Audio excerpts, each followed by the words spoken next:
Okay, so we're going to work this problem. Now, I know that it says for you to work this problem like you did up here, but I want you to remember that you should recognize this one right here as the difference of two squares. The difference of two squares can be solved. Let me see if I can write on this page. So the difference of two squares can be solved by factoring. You don't necessarily have to solve it the way that they did. So you could just factor this. It's the difference of two squares. So 3 plus 7 times 3x minus 7 equals 0. Take each one of them, set it equal to 0. You'll have to subtract 7, divide by 3. You have to add 7, divide by 3. And those are the two answers. So you don't have to solve it this way, but had you solved it, you would get the same answer. 9x squared minus 49 equals 0. How do you get the x by itself? Add 49 to both sides. 9x squared equals 49. Divide both sides by 9. You get x squared equals 49 over 9. Won't divide evenly, so I'm going to take the square root.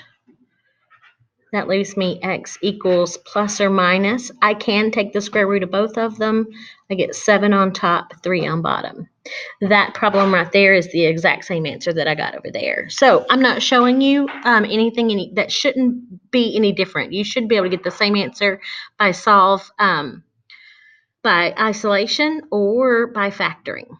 The reason that we need this other form, though, is because I can't, this is a perfect square, but this one is not. Now, some of you might be able to do it if you can take the square root of 7. You can do it by factoring. It's just so much easier to go ahead and do it this way. So how would I work that problem? It's 25x squared minus 7 equals 0. So I'm going to close this. I'm going to go over here. And whoops, sorry. I forgot to get my pen.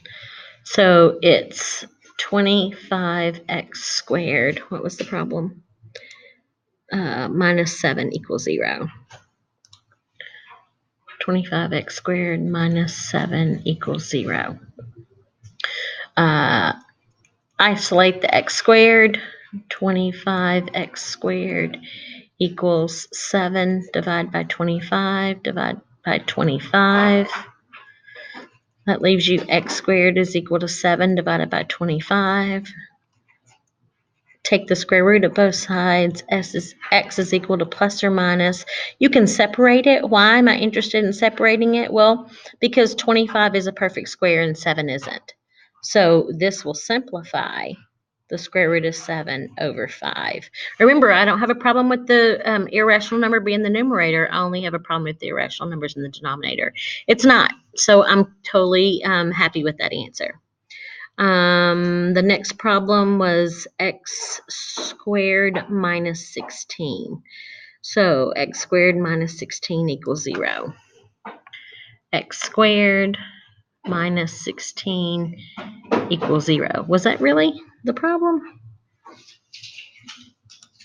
5x squared minus 16 equals 0.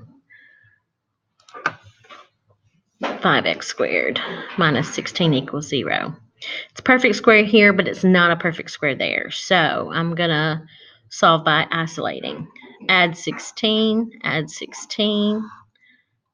5x squared equals positive 16. Divide by 5, divide by 5. That won't divide. So x squared is equal to 16 over 5. Take the square root of both sides. X is equal to plus or minus. I'm going to separate them. Why? Because again, one of them is a perfect square, the other one's not. That leaves me 4 plus or minus 4 over the square root of 5. Problem, people. Can't leave that irrational number in the denominator. So this is the step where I have to do what I explained in that first video. I've got to rationalize the denominator by multiplying by 1, disguised as root 5 over root 5. So that becomes plus or minus 4 root 5.